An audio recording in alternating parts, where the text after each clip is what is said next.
আসসালামু আলাইকুম। অতি দুঃখের সহিত এখন লাইভে আসা। আপনারা কালকেও দেখেছিলেন আমাদের ফিলিস্তিনি ভাইদের উপর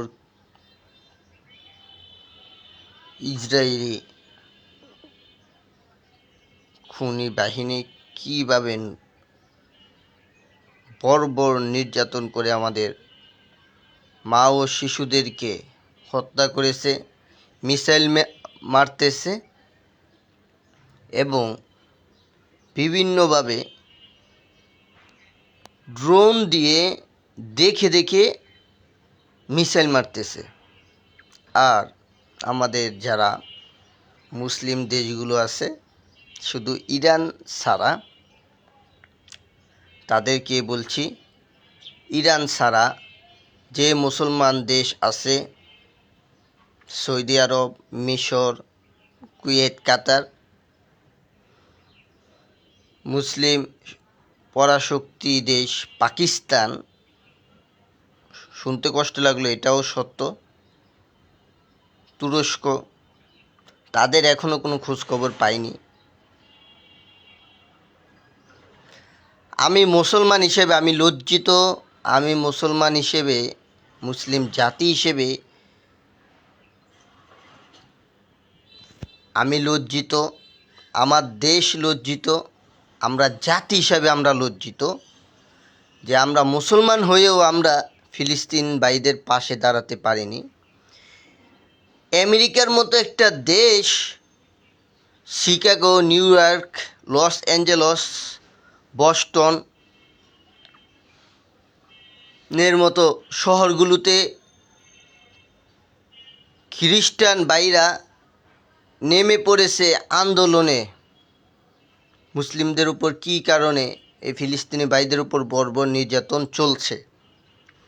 স্পেনের মতো একটা দেশে আন্দোলন চলছে, বতসোয়ানার মতো একটা দেশে আন্দোলন চলছে,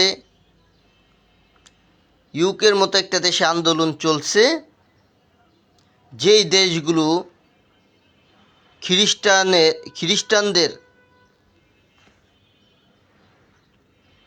শক্তিশালী দেশ এবং পৃথিবী যারা রাজত্ব করে তাদের দেশ থেকেও আন্দোলন চলছে, খ্রিস্টান ভাইরা আমাদের আন্দোলন চালাচ্ছে। বাট আমাদের মতো মুসলিম দেশগুলোর এখনও কোনো খোঁজ খবর নাই। তারা বোবা হয়ে বসে আছে, তাদের কোনো কথা নাই, তারা চোখে দেখেও দেখে না, কানে শুনেও শোনে না।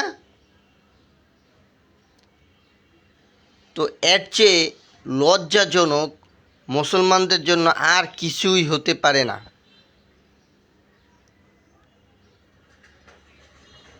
আমি দেখেছি পৃথিবীতে 64-65টা বর্তমানে মুসলমান দেশ আছে, একটা দেশ থেকেও এখন পর্যন্ত কোনো বিবৃতি দেয়নি।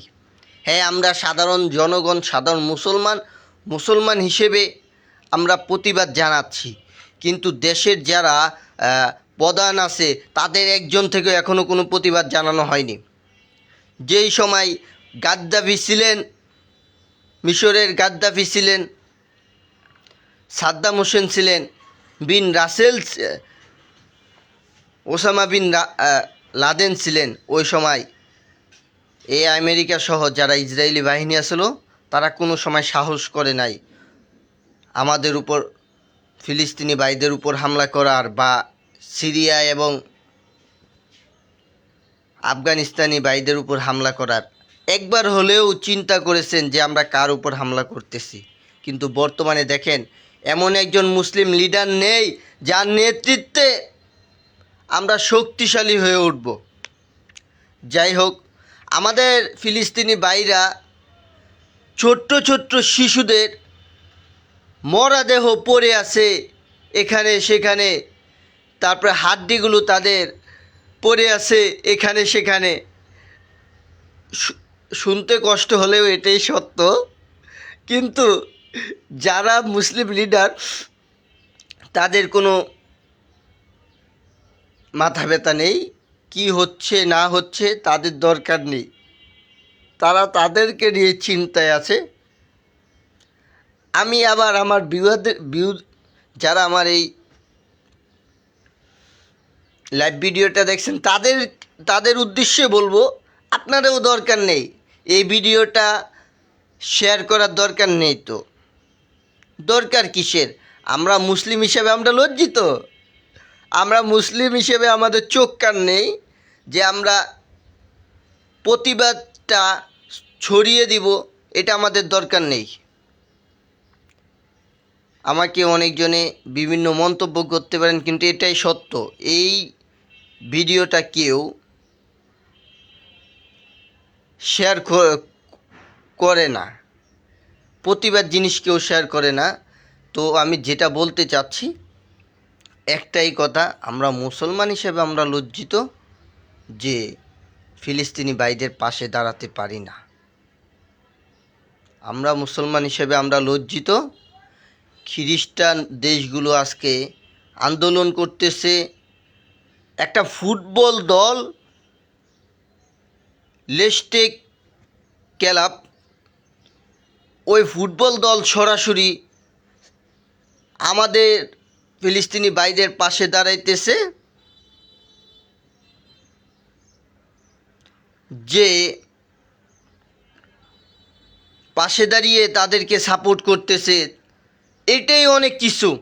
কিন্তু আমরা মুসলমান হিসেবে আমরা লজ্জিত যে আমরা তাদেরকে সাপোর্ট করতে পারতেছি না। একটা রাষ্ট্রপ্রধান, আপনারা শুধু আমাকে এই প্রমাণ দেখাবেন যে একটা রাষ্ট্রপ্রধান সরাসরি ইরান ছাড়া যে প্রতিবাদ জানাচ্ছে, কালকের যেই বর্বর মিসাইল ইসরায়েলি বাহিনী মিসাইল মারছে, দেখে দেখে এক মানুষ দেখে দেখে মিসাইল মারতেছে, আমাদের মুসলমান ভাইদেরকে দেখে দেখে মিসাইল মেরে তাদের শরীর খণ্ড বিখণ্ড করতেছে, যারা তাদের হাড্ডিগুলো পাওয়া যাচ্ছে না, তাদের গোস্ত রক্তগুলো চারপাশে পড়ে আছে বিভিন্নভাবে, কিন্তু কারো কোনো খোঁজ খবর নাই।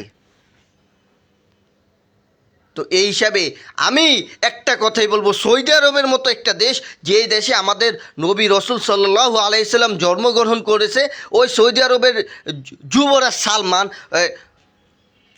বলতেও কষ্ট লাগছে, ওই হারামখোর নিজে একজন ইহুদি খ্রিস্টানকে বিয়ে করেছে, ওও একবার প্রতিবাদ জানায়নি। আমাদের ফিলিস্তিনের পাশের দেশ, একমাত্র দুইটা দেশেই সরাসরি আমাদেরকে সাপোর্ট, আমি বলবো দল, ইয়েমেনের সশস্ত্র গোষ্ঠী এবং আপনার হিজবুল্লাহ, এই দুইটা দলে আছে যারা মুসলমানদেরকে সরাসরি সাপোর্ট করতেছেন।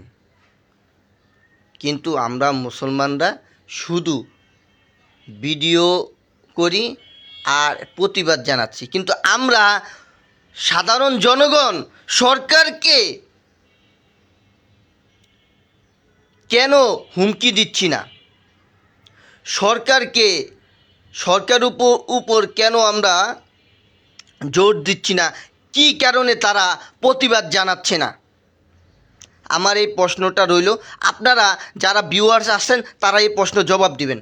আমরা কঠোরভাবে আন্দোলন করব আমাদের মুসলমান ভাইদের উপর কী কারণে হামলা চালাচ্ছে এই বর্বর নির্যাতনকারী ইসরায়েলি বাহিনী, আর কী কারণে এই মুসলমান দেশগুলোর প্রধান যারা শাসক গোষ্ঠী আছেন তারা কী কারণে প্রতিবাদ জানাচ্ছে না। আর আমি একটা কথাই বলবো, আপনারা যদি মুসলিম হয়ে থাকেন আপনারা সবাই এই ভিডিওটা শেয়ার করে দিবেন, এটা আপনাদের আমি হাত জোর করছি, দয়া করে আপনারা সবাই শেয়ার করে দিন। যে যারা বর্বর জাতি, আমি কথা আমার ভুল হতে পারে, সবাই ক্ষমা করবেন, যে মুসলমান বর্বর জাতিগুলো আছে, যুবরাজ সালমান সহ যারা পৃথিবীর যারা মুসলিম দেশ আছে তাদেরকে সাহায্য ও সহযোগিতা করব, তাদের পাশে দাঁড়াবে। আজকে তারাই পিছে হটতে বাধ্য হচ্ছে। তারা এখন ইহুদিদের দালাল হয়ে গিয়েছে। তো এটা খুবই লজ্জাজনক একটা ব্যাপার মুসলমানদের জন্য। আর সবাই, আবারও বলছি, সবাই এই ভিডিওটা শেয়ার করে দিবেন, পৃথিবীর সবার কাছে যেন এই ভিডিওটা পৌঁছায়। আসসালাম।